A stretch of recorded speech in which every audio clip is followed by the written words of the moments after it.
Now that I think about it, this is probably one of the worst 24-hour periods of my life. So hey guys, I'm back with another story time video, and with this story it goes back a month or so when I was getting ready to leave Korea to go to Zambia to see my family. And so what had happened was, it was the last week of me staying in Korea, and I was actually teaching during this week. And so Monday to Friday I was teaching, and then I was going to be leaving the Saturday to go to Zambia. And my flight was supposed to be from Seoul to Hong Kong to South Africa, Johannesburg, and then from Johannesburg to Lusaka, Zambia. And so my flight was on Saturday at 8 p.m. And bear in mind, this week was crazy because I was packing, I was cleaning my apartment, I was teaching, and I was saying goodbye to friends, and I was having farewell dinners and stuff like that. So it was a very, very crazy and very, very busy week for me. So the week's going by well. I get everything prepared and everything ready to go. You know, I'm canceling my phone plans, all the memberships and stuff like that I had over there. I'm getting rid of all of that. And on the Friday, I had my friends over one last time so we can hang out because I was going to be leaving the next day. And so I lived in Yangyang, and it's a town just on the east side of South Korea. And there's a bus that I used to take in order to get to Seoul, and the bus from Yangyang to Seoul would take usually about 2 hours or so. And so I didn't buy a bus ticket, which was my fault. I didn't buy a bus ticket earlier. I bought a bus ticket the day I was leaving, which was Saturday. But bear in mind, I woke up extremely early on Saturday, and I went to the bus stop around maybe 7 in the morning to buy a bus ticket for around 1. And the bus tickets are never sold out, by the way. So I assumed I was going to be fine. I've taken the bus to Seoul on Saturdays many, many, many times. And I've always been able to get the bus time that I wanted on the same day that I was going to be going to Seoul. So I go to the bus stop, I ask for a bus ticket, and they tell me, oh, unfortunately the only bus time available, the earliest bus time available is at 2:45 p.m. And so that was an hour and 45 minutes later than I wanted to leave. So I said, oh, like, is there not an earlier time? They said, no, everything is sold out. And I'm like, damn, like that's tough, but whatever. I need to take this bus. I thought to myself, okay, 2:45 plus 2 hours to get to Seoul, that's 4:45, and maybe about an hour or so to get to the airport, and I should be okay. You know, that still like leaves me 2+ hours to get to my flight. So I hop on the bus at 2:45 after saying goodbye. I packed up everything, you know, I cleaned up my apartment, I was ready to go, had my suitcases and stuff, so I hop on the bus, and this 2-hour bus ride ended up taking 4 hours. And the traffic was just bad, you know. Seoul was just so busy that day. I don't know what had happened, but like we were in Seoul maybe within an hour and 45 minutes, but there was an hour plus wait within Seoul. Maybe not more, like an hour and a half we were just waiting in traffic trying to get towards the bus terminal so I could get off and head towards the airport. And so that was tough because the whole time I was on the bus, I was just getting angry, and I'm like, oh my god, like please, like I just want to get off this bus right now so I can head to the airport. I don't want to miss my flight. And so I get to the airport, I get to the bus terminal.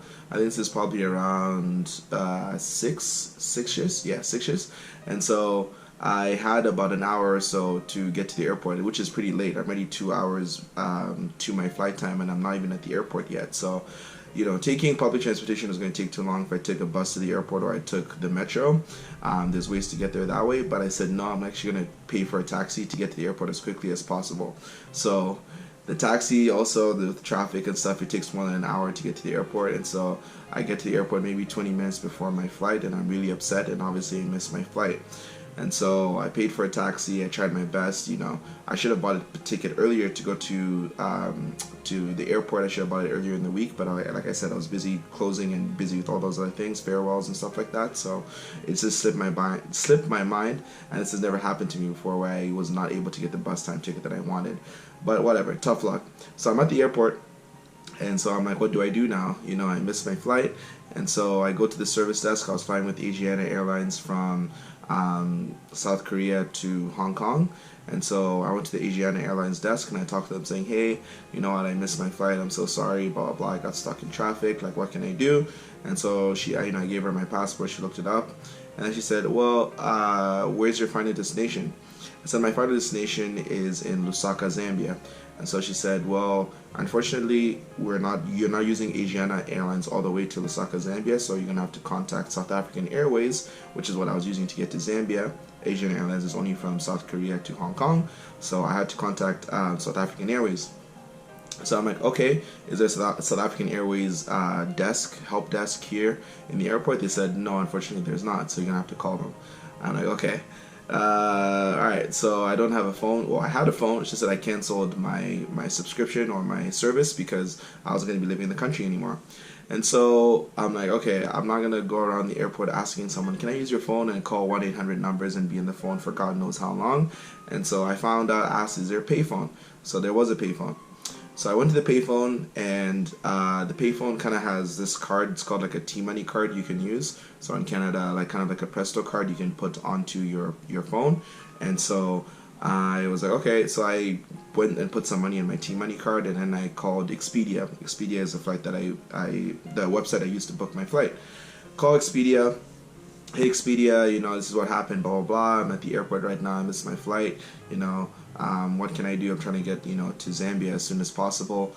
And so, what are my options? So I talked to this lady on the phone, and I'm thinking I'm gonna have to pay for the full price of the ticket. So I'm like really upset. I'm like, oh my god, all this money just went down the drain.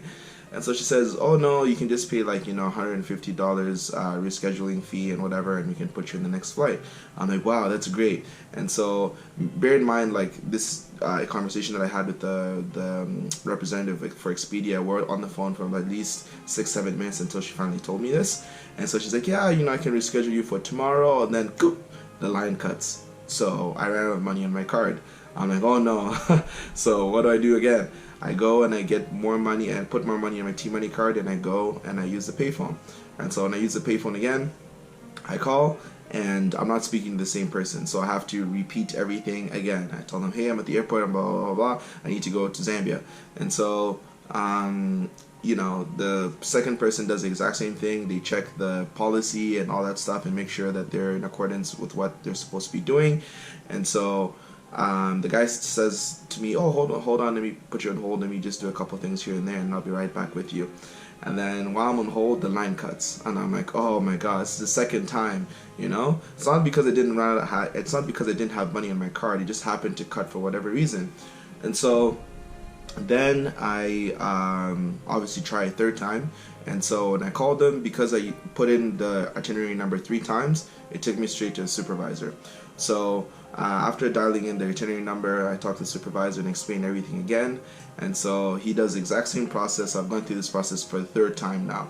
And he tells me the exact same thing that I already know. And so now this time I'm paying attention to how much money I have on my card. And so I'm telling him finally, after he checks the policies and all that stuff, and I'm just like, listen, I gotta get going right now. I'm on a payphone, you can't call me back, blah blah blah. Like, just confirm everything and tell me that I can be on a flight tomorrow at this time, blah blah blah. He's like, yes, there's a flight time at the same time tomorrow, you can take it. I'm like, okay, cool, just book it, because if the guy's about to cut, then the line just cuts, right? And so I'm just like, oh, I don't want to call again. I ran out of money on my card, and let's hope that within 30 minutes or so I'm going to receive an email with a confirmation saying that your flight has been booked. So I wait at the airport, and I'm on my phone, there's free Wi-Fi and stuff, and I'm just checking, and I'm like, boom, receive an email saying your flight's been confirmed for tomorrow for the same time. I'm like, okay, cool. Now that's solved. Now what do I do? Because I'm not going to wait at the airport for another 24 hours. I mean, I can, but like at this time it was maybe 10 p.m. or so. So I was at the airport for 2 hours trying to figure out how to get back to Zambia. So I book a hotel, which is not too far away from the airport. So go there, take a taxi, come back the next day for noonish after checkout. And I waited at the airport for 6 hours, or whatever, how long it was, almost 8 hours until like my flight to Hong Kong. So I get to Hong Kong, and then once I get off my plane, the layover, so there's a maybe 1.5 hour wait between the flight from Hong Kong to South Africa. So I get off the plane in Hong Kong, and then there's somebody that's waiting outside in like the little area where people get off the plane. And so when I was there, she was asking everybody, are you going to South Africa? Are you going to South Africa? And then I heard her, and I said, yes, I'm going to South Africa. She's like, wait here. She's like, there's 2 or 3 other people that we're waiting for. I'm like, okay. And so, the 2 or 3 people come, and she says, hey guys, the plane is boarding to South Africa right now. We got to get going, like now. We have to go. And so I'm like, okay, oh my God, like, sorry, so let's go. So we started running. We're legit running in the airport towards where my next flight's going to be, where the other gate is. So the two other people that were with us were like two 40-year-old men, and they're all kind of like, oh, I'm not gonna run through the airport, like what kind of nonsense is this? So they're like walking, then they realize she's serious, and she says, I'm not waiting for anyone, we're gonna have to run to the next gate because the plane's not gonna wait for us. So I'm like, hey, I'm not trying to miss another flight, I'm gonna start running with this lady. And so we're just running through the airport for like a good like 6-7 minutes, just going, running past everyone, trying to get to the gate. And I finally get to the gate, and when I get to my plane, there's really, really bad weather outside, so it's raining and it's lightning and stuff like that. And so the pilot says, hey, we're gonna wait for a little while, we're gonna wait for the weather to clear and stuff. So once the weather is clear and once good enough for us to go, we're gonna take off. So I'm like, okay, cool, at least I can rest, whatever, and at least I know now I'm on the plane to get to South Africa. So we're on the plane, and then maybe after 10 minutes or so, the pilot starts to take off. And so the weather still hasn't gotten that much better, by the way. So it's still like raining heavily, and there's still a lot of lightning, but he had to go, or maybe not had to go, but he decided to go. And so as he's going into the skies, there's like a lot of turbulence, and he warned us about that. And so the plane was not full. There's like very, very few people on the plane, and I was sitting by myself. And then when we're in the sky, the plane just starts shaking. Like the plane's going like this, and then like dipping, and then just like going all over the place. And I'm just thinking to myself, like, man, this is the day I'm gonna die. Like this day just can't get any worse. And so there was a South African man that was actually sitting diagonal to me, and he happened to look for someone around him, and he saw me. And so he puts his arm out like this, right? He extends his arm out like that. And I'm kind of just like, oh, like, what are you doing? And he's like, hold my hand. So I'm holding his hand. You know, this maybe, 45-year-old black man. We're both holding each other's hands. And he's like praying, diagonally to me. He has his head down, and he's just like praying, just hoping this plane doesn't crash. And then, I'm telling him, I'm not telling him, I'm the younger guy, saying like, hey, it's going to be okay, just don't worry, have faith, blah, blah, blah. And so he keeps holding on, and so maybe the turbulence lasted like maybe 15 minutes or so, until we're finally out of that bad weather area. And then finally the plane stabilized. And I was like, oh God, I was sweating, and and he was obviously very, very, very nervous, probably a family man and stuff like that. So that was our flight from Hong Kong to South Africa. And so got to South Africa, everything was fine. And also bear in mind that when I missed my flight in Seoul, I had messaged my family, I messaged my brothers who were in Zambia already. I told them that, hey, unfortunately I had missed my flight and I'm going to be arriving the next day. I didn't give too much of an explanation as to what happened. I just told them that like, hey, this is what transpired, but like I promise I'm on my way. I'm sorry that like we didn't stick to the original schedule of me arriving, because we had a lot of plans in Zambia, right? For we planned everything out what we were gonna do each day. And obviously me being delayed a day had put all the plans into a scramble. So I'm in South Africa now, and I'm going to go to Zambia. So I messaged them saying, hey, I'm arriving in Zambia this time, so you can arrive at maybe within 30-40 minutes of that time, and I'll be good. It's a small airport, we can get out of there. So I fly and I get to Zambia. When I get to Zambia, I'm looking for my luggage, and I can't find one of my suitcases. So I had a carry-on and 2 large suitcases. I had my carry-on with me. I found one suitcase, but I couldn't find the other. So I'm waiting at the luggage belt for so long, like maybe for an additional hour, just waiting for my luggage to come, but all the luggage is gone. I'm the last guy. And I'm looking, I'm like, I really can't find this suitcase. And so luckily the suitcase that was missing was just a suitcase full of like jackets and my PlayStation 4 and some other stuff that I didn't need. Like I just wanted my suitcase that had my clothes, which is the one that I received. And so I went to the service desk in Zambia. I told them, hey, I didn't receive my luggage, I don't know where it is, blah, blah, blah. So I told them like the tag number and all that stuff. And so then they told me, hey, we found your baggage, it's in Hong Kong. And I'm like, oh yeah, that makes sense, because there was very little time between the flights for moving stuff from the flight from Seoul to the flight going to South Africa. So I understand why, I guess maybe some of the luggage didn't make it onto that plane going towards South Africa. So they told me that they were going to bring that bag to Zambia the following day. It's just going to be added to the next flight, and then it's going to be brought to Zambia, and then I could take it. So I'm like, okay, cool. So this whole process again took like another hour and a half or whatever, me waiting for my bag, me dealing with, finding out where my bag was and stuff. And so finally, at least I know that my suitcase is on its way to Zambia and I can come back to the airport and pick it up another day. And so I go outside. I go outside the airport and, I finally see my brothers for the first time in a long time, and my sister-in-law was there too. And so they see me and I'm like happy. I'm like, oh hey, sorry about everything, but they're like extremely angry, right? They're like, bro, like what the hell, blah, blah, like why you first of all missed your flight. We're supposed to go to Livingston. We were supposed to go to see the Victoria Falls yesterday, but we waited another day here for you, blah blah blah. And now you're like 2 hours late at the airport, and like there was no Wi-Fi at the airport in Zambia, so I couldn't message my brother saying like, oh hey, I'm here, I'm arrived, because everybody had left the airport that had arrived on my plane. Everybody just walking out, and there was a period where nobody else walked out, and they were just waiting for me.